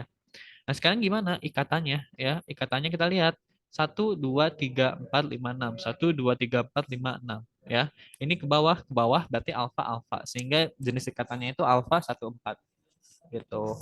Ini juga sama ya. Untuk amilopektin perbedaannya itu sama kayak amilosa, cuman pada karbon ke-6 ada percabangan. Bisa dilihat di sini 1, 2, 3, 4, 5, 6, 1, 2, 3, 4, 5, 6. Nah, di C yang ke-6 ini ada percabangan ke atas ya. Jadi seperti mencabang gitu kalau amilopektin. Jadi lebih besar sebetulnya. Nah, ini jenis ikatannya alfa 1,4 karena dua-duanya ke bawah ya. Yang kalau ini yang ke atas ini alfa 1,6 ya, alfa 1,6 jenis ikatannya. Nah, polisakarida gimana? Satu contohnya lagi adalah selulosa. Ya, selulosa bentuknya kayak gini dihubungkan dengan ikatan beta 1,4. Ya, kenapa kayak gitu? Ya, karena ini yang ke atas, ini juga ini bawah beta alfa ya. Beta 1,4 glycosidic linkage alfa ya, harusnya kayak gitu penulisannya. Mungkin salah cetak atau gimana. Gitu. Ini 1, 2, 3, 4, 5, 6, 1, 2, 3, 4, 5, 6. Ya, jadi ini 1 sama 4 yang hubung. Kita lihat alfa atau beta atas atau bawahnya. Gitu. Oke. Oke, lanjut. Nah, sekarang ya untuk memecah karbohidrat kan kita makan pada umumnya itu karbohidrat ya, bukan monosakarida, yaitu polisakarida ya, kita makan kayak nasi dan kawan-kawannya itu polisakarida. Tubuh kita nggak bisa mengkonsumsi yang namanya polisakarida, maka harus dipecah-pecah dulu jadi yang lebih kecil. Nah, itu pemecahannya oleh hidrolisis, oleh air. Ya, tadi kemarin juga aku bilang bahwa kalau mau kurus yang banyak minum air putih karena di sini tuh air putih berfungsi sebagai pemecah karbohidrat gitu ya. Ini reaksinya ya, hidrolisis. Hidro itu artinya air, lisis itu artinya pemecahan. Jadi kalau satu ini dua pemecahan oleh air gitu. Di sini juga perlu diperhatikan bahwa untuk sukrosa, gula sukrosa itu disakarida dipatahin oleh air menggunakan yang namanya enzim sukrase ya. Nah, ase-ase ini biasanya mengindikasikan nama enzim ase gitu. Itu biasanya mengindikasikan enzim. Kalau sukrase ya berarti untuk memecah sukrosa. Sukrosa itu terbentuk dari glukosa dan fruktosa. Mungkin bisa dihafalin tentunya. Gitu. Oke. Langsung kita masuk ke namanya itu lipid ya. Dalam lemak ini ada hukum yang perlu diperhatikan juga yaitu like dissolve like ya, bahwa non polar itu akan larut pada molekul yang non polar dan kalau polar larut pada yang polar. Ya, atau aku bisa bilang hukum LGBT lah ya sini, right? Nah, ini pada apa? Pada biasanya yang dibahas pada lipid itu adalah triacylglycerol atau trigliserida. Ya, di mana ini banyak penerapannya, contohnya kayak di minyak, roti dan kawan-kawannya itu biasanya trigliserida. Ya. Trigliserida ini dipecah, misalkan dipecah, kita pecah di satuannya, ada yang namanya gliserol, ya, gliserol ini, karena ada 3, jadi namanya trigliserolida, gitu. Ya. Nah, penghubung gliserol yang pertama, ya, yang ini, yang pertama, yang lurus semua, karena dia lurus semua, dia itu non polar, ya, panjang non polar. Walaupun di sebelah kiri itu polar dikit, tapi karena pada ujungnya itu adalah non polar, banyaknya lurus doang, berarti itu lebih cenderung ke non polar, gitu. Nah, yang lurus doang itu namanya stearic acid asam stearik ya, yang satu. Nah, kalau ada oleik-oleiknya itu berarti ada ikatan rangkapnya ya. Oleik-oleik itu ada ikatan rangkapnya. Kalau kamu search oleik acid itu biasanya digunakan di minyak. Di minyak itu ada yang namanya minyak oleik. Nah, itu berarti ya ikatannya rangkap ya. Nah, ikatan rangkap sama gak rangkap ini tuh ngaruh kemana? Yang pertama, kita lihat kalau lurus terus, dia molekulnya akan cenderung lurus kayak gini, terpacking secara padat. Ya, packingnya naik, padat. Sehingga kayak misalkan tanah liat kita stacking terus tanah liatnya itu kan makin kuat ya. Sehingga molekul dari si stearic acid ini tuh kuat banget. Sehingga susah untuk di break apartnya. Sehingga titik meltingnya itu tinggi gitu loh. Itulah kenapa kita lihat kalau di mentega itu bentuknya solid. Karena dia adalah stearic acid, dia pakai stearic acid gitu. Jadi pada suhu ruangan dia itu adalah pada fase padat. Selanjutnya untuk ikatan rangkap ini akan mengakibatkan sifat kink. Kink itu tuh bengkok pada si ikatannya, dan demikian kalau bengkok ikatannya berarti packingnya makin kurang dong, space untuk apa, space untuk tempatnya itu kan makin kurang ya, sehingga kalau padatnya makin kurang titik meltingnya juga semakin kurang. Dan demikian kita lihat kalau minyak itu pada suhu ruangan itu dia bentuknya cair karena si strukturnya itu ya ini spasinya banyak lah katakanlah. Apalagi ini kalau kinknya banyak kayak ini rangkap kayak gitu, maka titik meltingnya itu makin turun lagi gitu ya. Nah, ini juga biasanya ikatan rangkapnya ini tuh berbentuk cheese ya. Pada naturalnya cheese kayak extra virgin olive oil dan lain-lain yang belum terindustrialisasi itu biasanya ya ikatannya cheese ya. Cheese itu yang seperti Mas Jaki jelasin tadi ya, pasangannya atas-atas HH atas-atas gitu. Kalau kalau trans ya hanya di antara diagonalnya, kiri atas sama kanan bawah hanya di sana. Ya, ini biasanya ikatannya cheese. Kalau cheese ya relatif aman buat tubuh. Gitu. Oke, nah fungsi lipid yaitu ada sebagai sumber tempat energi. Yang kedua itu sebagai sumber hormon, ya karena hormon itu terbentuk salah satu komponennya itu dari lipid. Dan yang ketiga ini sebagai komponen membran sel, ya membran sel pada tubuh kita. Jadi kalau kita lihat sel ya, mana ada nggak sel?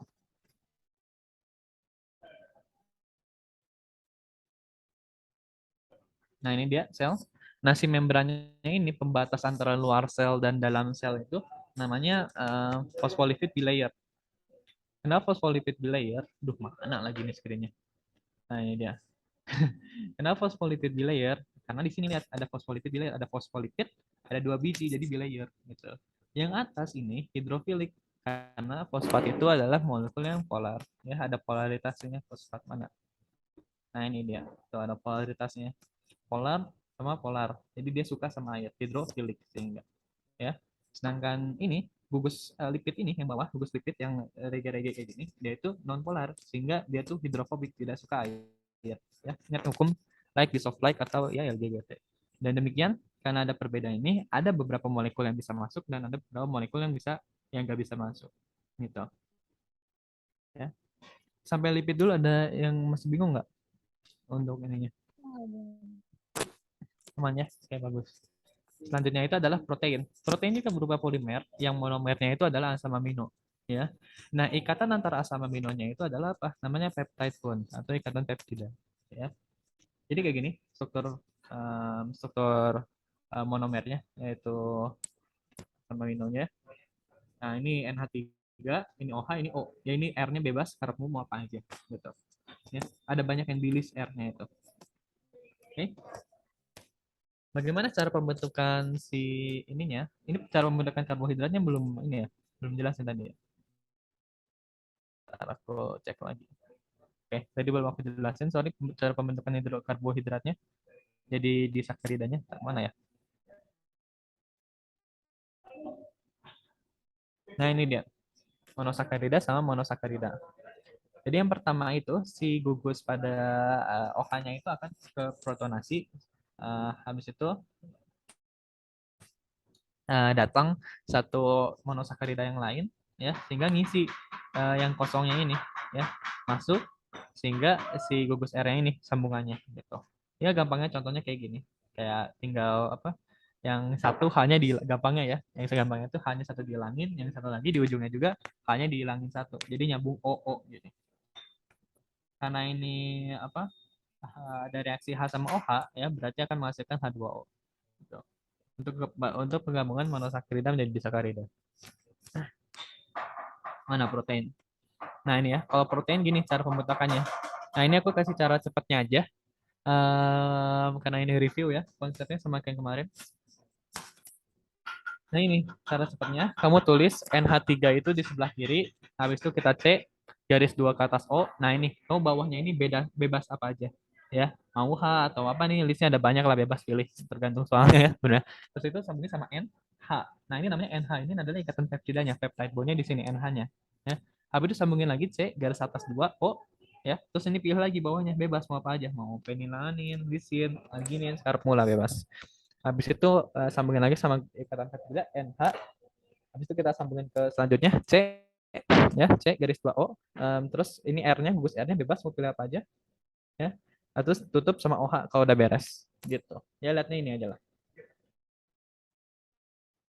Nah, ini ada yang namanya itu struktur protein ya. Jadi struktur primer itu ya urutan asam amino yang dipanjangin aja. Akan tapi kalau si asam amino ini udah panjang banget, ya itu tuh akan ada interaksi antar si asam aminonya. Ya, terutama pada ikatan hidrogennya, karena itu ikatan hidrogen ya relatif kuat ya dibandingkan yang lain. Sehingga ikatan-ikatan antar si struktur primer itu akan mengakibatkan bengkokan, sehingga masuklah secondary structure ini. Kan bengkok kayaknya. Gitu. Nah, kalau bengkokan-bengkokan ini tuh akan menghasilkan reaksi apa? Ikatannya juga. Nanti kita lihat ikatannya apa aja ya sehingga ini makin bengkok lagi, semakin semakin padat gitu, semakin padat. Nah, habis itu ya ini kurang lebih semuanya kayak gini. Habis itu kalau disatuin sama sama amino yang lain ya jadi kayak gini, banyak gambar. Gitu. Ya ini contohnya ya. Ini cara cara cara cara ikatan peptidanya. Cara ngitung ikatan peptidanya cari aja yang NH-NH-nya ini. Ini kan NH-nya 1, 2, 3, 4. Jadi ikatan LH-nya ada 4 ikatan peptida, si monomernya ada berapa? Ada 5. Ya katakanlah N-1 lah ikatan peptidanya. Gitu. Nah, dari struktur primer ini itu bisa dipecah-pecah lagi dengan penambahan asam atau dengan bantuan protoase. Ingat ya, ase itu enzim, protein ya, berarti untuk mecah enzim, untuk mecah protein. Gitu. Gampangnya kayak gitu. Nah, ini struktur sekunder. Udah aku singgung juga bahwa struktur sekunder dicirikan oleh pola ikatan hidrogen ya, karena itu kuat sehingga bakal narik yang lainnya sehingga bengkoking gitu, bengkok ya. Nah, ini ikatan hidrogen dengan interval yang seragam itu hanya di alpha shell helix yang gini dong. Ya, yaitu pada residu ke-1 dan ke 1 tambah 4 di plus 4 ke 5. Gitu. Nah, sekarang ada yang namanya struktur tersier ya. Struktur tersier itu terjadi apabila struktur sekunder proteinnya panjang banget sehingga ada interaksi tambahan yaitu interaksi hidrofobik sama interaksi hidrogen masih ada. Nah, terus di sini juga ada disulfide bond ya. Ada ikatan polar berupa ikatan disulfida. Non polar, polar. Ya. Selanjutnya itu di sini juga ada yang namanya electrostatic bond atau biasanya di buku ini namanya ionic bond ya. Gitu. Jadi diingat-ingat ya, berarti untuk struktur sekunder itu ada ikatan hidrogen. Nah, kalau di struktur tersier ada tambahannya yaitu interaksi hidrofobik, ikatan disulfida sama ikatan elektrostatik. Sehingga ya bengkok-bengkoknya makin keras lah. Gitu kurang lebih. Ya ini kalau struktur quaterner gabungan dari ketiga itu cuma dari beda-beda apa polipeptidanya. Nah, ini adapun fungsi protein yang pertama itu sebagai enzim ya. Ingat, biasanya itu namanya ASE itu namanya enzim ya. Terus ASE itu ASE biasanya enzim, terus yang nama sebelumnya itu biasanya mengindikasikan itu enzim buat apa. Misalkan protease kan ya berarti buat protein, buat baca protein ya kan. Terus lipase berarti ASE itu enzim, lip itu mengindikasikan lipid ya berarti buat lemak, mecah lemak gitu. Amilase, amil itu menandakan amilopektin, ase mecah jadi mecah amilopektin gitu. Yang kedua ada untuk antibody ya. Jadi antibody itu lupa aku tuh ditransfer jadi antibodinya itu menggunakan enzim apa sumpah lupa. Nah, terus ini yang kedua tiga itu ada hormon. Hormon itu salah satu penyusunnya itu adalah protein. Yang keempat itu adalah transport. Jadi di sini di phospholipid bilayer kita tuh ada yang namanya itu protein transport yang mana? Nah, ini dia. Ya, ini untuk transport nih semuanya ini. Ya, yang biru-biru ini protein buat transport. Nah, kayak gini. Gitu. Jadi ada suatu protein untuk memindahkan Na sama K lah contohnya pada aktif transport ini. Ya.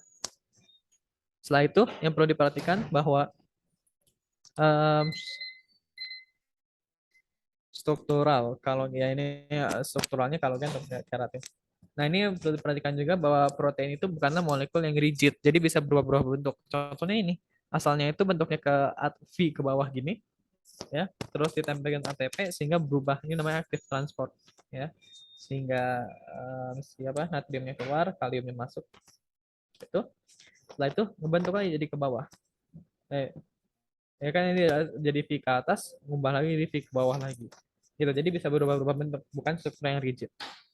Gitu. Ini juga kita udah latihan kemarin. Ya. Tuliskan struktur yang mungkin dari tripeptida di mana ketika trihidrolisir menggunakan 2 residu alanin, 1 residu glisin. Ini yang tadi ya. Cara cara cepatnya mana?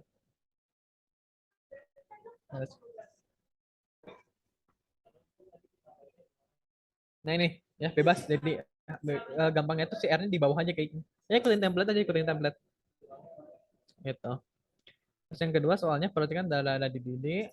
Bila pentapeptida dihidrolisis dengan asam, artinya dipecah dengan asam, berarti ikatan peptidanya yang putus. Ya udah kita putusin. Ya udah tinggal tulis lagi.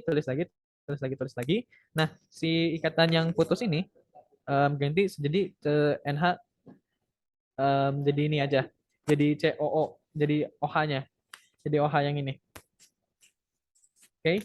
Nah, selanjutnya ini yang satu ya, ini ya ganti OH ya. Nah, kan yang selanjutnya yang kedua, monomer yang kedua. Karena ini awalnya di N, ya, awalnya di N, ya tambahin NH3. Terus tulis lagi, salin lagi, CH2. Nah, CH2 CH2 ya, CH2 CH2, COO COO minus, salin lagi COO, karena ini ngabungnya sama C berarti tambahin OH gitu. Untuk monomer yang ketiga, karena ini nyambungnya ke N ya, tambahin NH3, salin lagi CH CH2 OH, CH2 OH, C COO ke bawah, tambahin OH. Gitu aja terus gitu ya. Selanjutnya, bila pentapeptida itu merupakan segmen protein, tentukan inti interaksi apa yang saja yang dapat disebutkan oleh setiap rantai samping untuk menstabilkan struktur tersier protein. Jadi apa aja tersier protein? Yang pertama ada hidrogen bond, ada ikatan disulfide, sama ada ikatan ionic bond. Itu ingat ya. Nah, Oke. asam nukleat itu adalah bentuk banyaknya dari protein glukosamida ya. Nukleotida. Jadi asam nukleat itu polimer. Nah, si monomernya itu apa? Asam nukleat. Asam nukleat ini terdiri dari apa? Ada yang terdiri, jadi strukturnya itu terdiri dari gugus fosfat, gugus sugar, sama gugus nitrogen. Ya. Nah, basa nitrogen namanya itu ya. Basa nitrogen ini itu kalau dalam DNA kita ya ada namanya itu pirimidin sama purin. Ya ingat pasangannya itu apa? Air tanah gula cemut ya ingat itu. Kalau pada RNA nggak ada timin di RNA itu nggak ada. Jadi apabila di DNA-nya itu ada A, kan pasangannya itu jadi T. Nah, T itu nggak ada. T itu tuh nggak ada di mRNA, jadi ganti jadi U. Gitu. Air tanah gula cemut. Lihat ya. Nah, ini struktur primer dari asam nukleat. Ingat ya. Ini dari rantai 3 aksen ke 5 aksen. Kalau gitu berarti ujungnya 5 aksen ke 3 aksen. Namanya itu double helix antiparalel. Nah, ini dia struktur DNA yang lebih komprehensif ya. Perlu diperhatikan di sini bahwa ikatan antara adenin dan timin atau AT air tanah itu memiliki dua ikatan hidrogen ya. Sedangkan gula cemut GC itu memiliki ikatan 3 hidrogen gitu. Jadi di sini akan berbentuk seperti helix, ada 2 helix jadi double helix.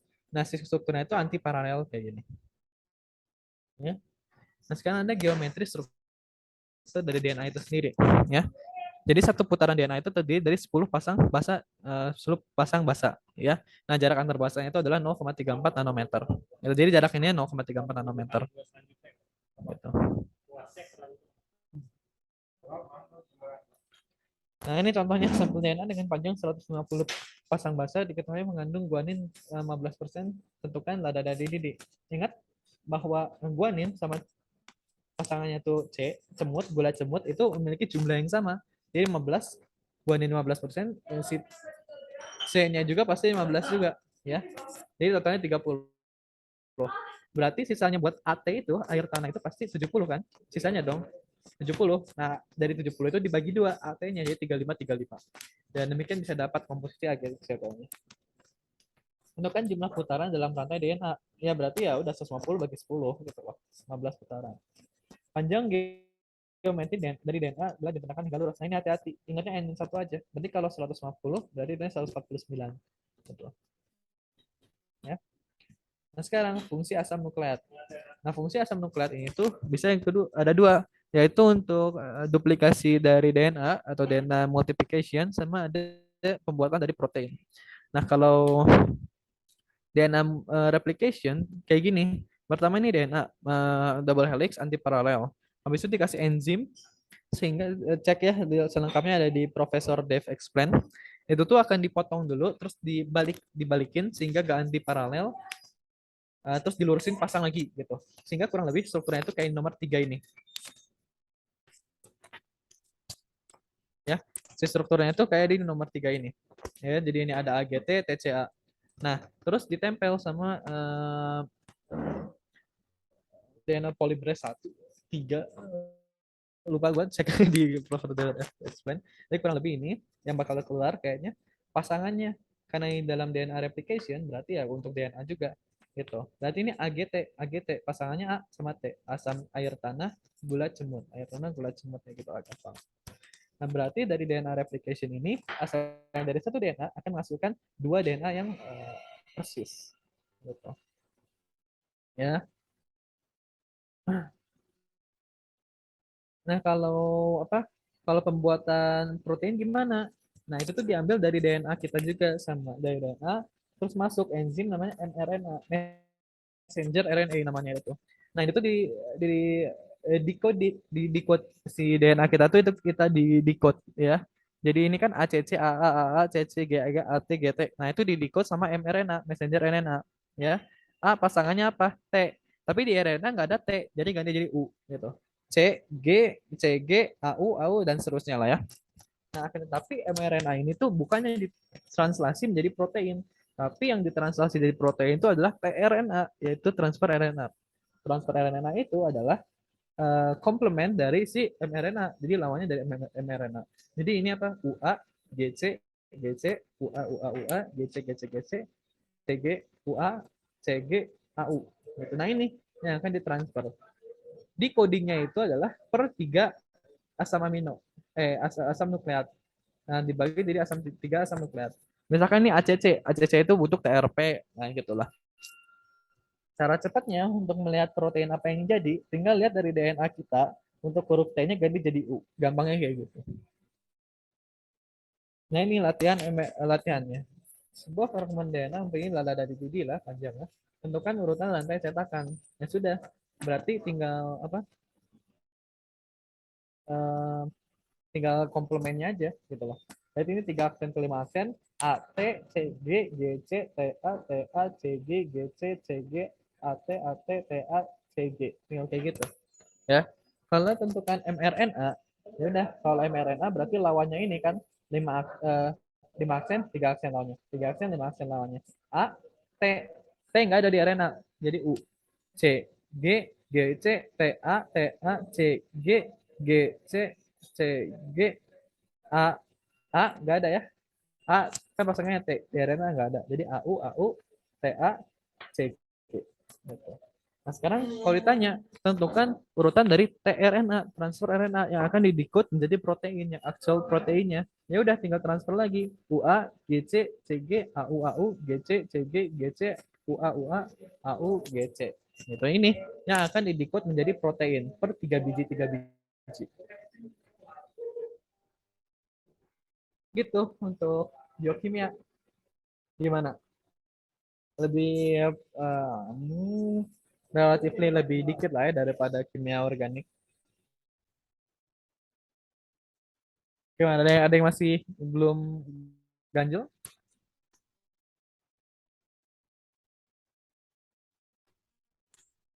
Halo? Aman, Bil.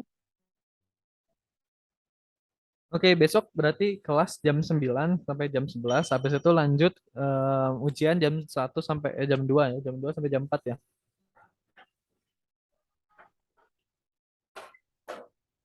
Iya. Oke, ya udah karena kamu baru belajar biokimia sama kimornya itu besok, aku saranin kamu perhatiin banget karena soalnya nggak bakal jauh apa yang dijelasin oleh dosen. Karena nggak mungkin kalau dosen baru ngajarin sejam sebelumnya, tapi yang keluarnya materi ujiannya keluar dari yang diajarkan itu kayaknya nggak mungkin. Jadi perhatiin benar-benar apa yang diajarin. Kemungkinan besar itulah yang akan keluar. Oke, Oke, Bil. Sip. oke. Dari Mas Zaki tambahan nggak? Aman dari aku cukup sih. Ya udah, ini terakhir ya, Kidas. Em, hope the best for apa? The best hope from us selalu. Semoga lancar besok. Em, ya, yang penting berusaha aja. Hasilnya gimana nanti aja, oke? Gak usah ada pressure atau apa, tapi ya usaha aja yang keras. Oke, Bil. Thank you banget, Nabil, Zaki. Oke, ya udah. Oke, thank you ya. Dadah.